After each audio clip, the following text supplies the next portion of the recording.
Friday night, I'm Shari Williams. Gray has the evening off. The big story on Action News tonight is breaking news. A shooting in North Philadelphia left a 9-year-old boy injured and a man dead, while a separate shooting left a local rapper dead who police say is affiliated with a known street group. The sound coming from this surveillance video, and it shows the moments someone in a white Hyundai Santa Fe pulled alongside an SUV and opened fire. According to Philadelphia police, the deadly shooting claimed the life of Abdul Vicks, also known as Young Dul. We take these live images from Chopper 6. It's in Olney, the neighborhood of Philadelphia. Reports of a man has now passed away from a shooting. It happened here in the 35th district just about 3:30. Abdul Vicks, known as YBC Dul, was more than just a rising rap star. He was the controversial figure at the heart of West Philadelphia's violent underworld. At 25 years old, his music career was shadowed by his role as the suspected leader of the Young Bag Chasers, a crew notorious for bloodshed and crime. YBC's lyrics echoed the harsh realities of street life, reflecting the violence that followed him and his crew. As Mr. Disrespectful, he became a symbol of defiance, with authorities suspecting him of orchestrating the crew's deadly activities, blurring the lines between his art and the streets. On August 23, 2024, the life of YBC came to a sudden and violent end. As the investigation into his death unfolds, the community is left to reckon with the legacy of a man who embodied the dangerous intersection of music and street life. Before we continue on this episode of Urban Crime Stories, please subscribe to the channel and hit the notification bell so that you will not miss any future episodes. YBC's rise in the music scene was shadowed by the grim realities of the streets he rapped about. The Young Bag Chasers, under his alleged leadership, became synonymous with violence, leaving a trail of bloodshed and legal troubles in their wake. Authorities had long suspected YBC of being the mastermind behind the crew's illicit activities, with his music often reflecting the harsh life that many of his followers idolized. The shadow of YBC's influence extended beyond his own actions, drawing others into the fold. Among them was 22-year-old Kwame Hall, another rising rapper who performed as Mira Pablo. Hall was not just an associate of YBC, he was believed to be an active participant in the violent culture that surrounded YBC's crew. Earlier this August, Hall was arrested, facing serious charges linked to a shooting that took place the previous year.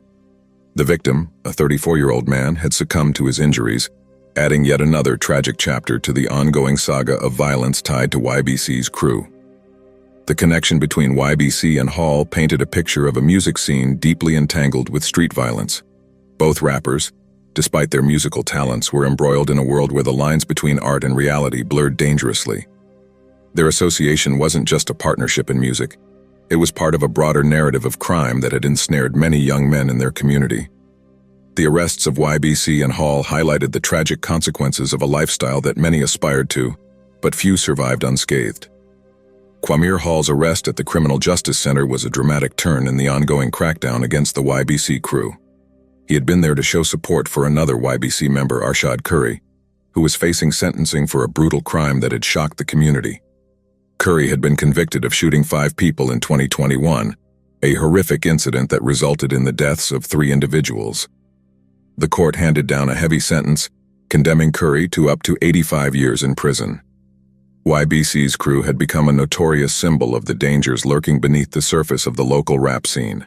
YBC had captivated a fan base with his bold and often shocking lyrics. His nickname, Mr. Disrespectful, was a title his fans had given him, reflecting his fearless approach to music. YBC didn't shy away from calling out rival rappers in the city, and his songs often included raw, unapologetic verses that resonated with listeners who admired his audacity. But this audacity wasn't just limited to his music. YBC's lyrics mirrored the real-life conflicts and rivalries that played out on the streets, conflicts that frequently ended in violence. The persona of Mr. Disrespectful was more than just a stage character.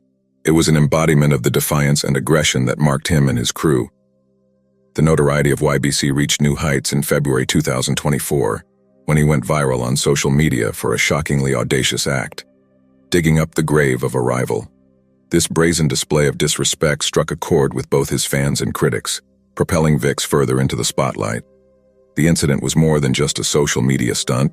It was a chilling demonstration of the lengths he would go to in order to maintain his ruthless image. In a podcast appearance earlier in 2024, YBC confirmed what many had speculated.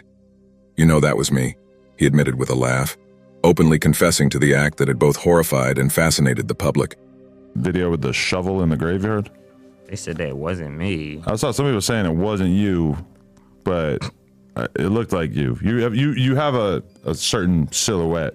You got like very skinny legs and shit. You knew that was me, bro. During the podcast, Vicks elaborated on the disturbing details, revealing that he had intentionally sought out the grave of a rival, possibly one of those whom the YBC crew had claimed responsibility for killing. The act of digging up soil at the gravesite was not just a one-off occurrence. It was incorporated into one of his music videos, further blurring the line between his art and his real-life actions. YBC seemed to take pride in the controversy he stirred, using it to bolster his persona as Mr. Disrespectful, a rapper who not only dissed his enemies in his lyrics, but also disrespected them even in death. Despite the controversy, YBC's fanbase continued to swell. On platforms like YouTube, his music videos garnered millions of views, and his followers on social media grew by the thousands. His presence on music streaming services like Spotify was equally strong, with nearly 30,000 monthly listeners tuning in to hear his latest tracks. YBC's unapologetic approach to both his music and his personal vendettas captivated a segment of the audience who were drawn to the raw, unfiltered aggression he represented. However, this notoriety came with a heavy price. While it earned him a large following, it also intensified the scrutiny from law enforcement and the public, who began to see him not just as a rapper, but as a symbol of the violent culture that had taken root in the streets of Philadelphia. On Thursday, August 22nd, the internet buzzed with the release of a 31-minute video by YouTube personality Brandon Buckingham. The video featured an in-depth interview with YBC and his associates, filmed across various Philadelphia neighborhoods, including Mantua, Germantown, and North Philly, where YBC had spent part of his childhood. The interview offered a rare glimpse into the life of YBC, as he candidly discussed the violent conflicts between the young bag chasers and rival gangs. He spoke about how these battles, deeply rooted in the drill rap scene, had wreaked havoc on communities, glorifying vengeance and leaving a trail of destruction in their wake. YBC didn't shy away from discussing his violent reputation during the interview. He boasted about his feared status on the streets and proudly displayed firearms, underscoring the dangerous reality behind his music. Y'all think it's a game? That's how we coming. We in the trenches, like we in Philly. I'm outside. And besides that, they also got a different type of dogs on them. Just to clarify, those are legal firearms. Legally obtained, legally owned firearms. Illegal firearm. Illegal. Disrespectful. The video, posted on Buckingham's popular YouTube channel, drew significant attention, as viewers were both fascinated and horrified by the raw portrayal of gang life in Philadelphia. The collaboration between YBC and Buckingham didn't end with the interview. The two appeared together in a music video for the song McBuckingham, which was posted on YBC Dul's YouTube channel on August 18th. Swerve, killed. Hombre. The video, in which both YBC and Buckingham brandished guns and wore clown costumes, was a disturbing mix of dark humor and menace, reflecting the chaotic and dangerous lifestyle YBC had embraced.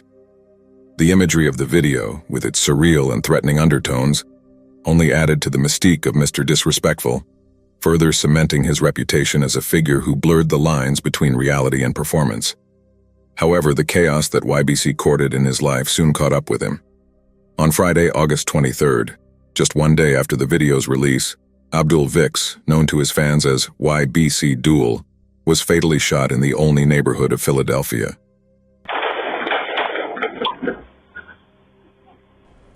The shooting occurred around 3:30 p.m. on North 6th Street. YBC was hit multiple times in the chest and right hand, injuries that would prove to be fatal. He was rushed to Einstein Medical Center in a desperate attempt to save his life, but despite the efforts of medical professionals, YBC was pronounced dead at 4 p.m. The lack of immediate arrests or detailed information has left many feeling uneasy. YBC's death, occurring so publicly and violently, has shaken the community, which had already been grappling with the gang-related violence that he was both a part of and a product of. The fact that his killers remain at large adds to the tension, as the potential for retaliation or further violence looms over the neighborhoods that YBC once roamed. What are your thoughts about this story? Do you think YBC's murder was retaliation, or just a random act of violence? Please share your thoughts in the comments down below. Remember, if you are new to the channel and like the content, please subscribe and turn on all notifications to catch future episodes. Your support is greatly appreciated. Until next time, I will see you with another episode of Urban Crime Stories.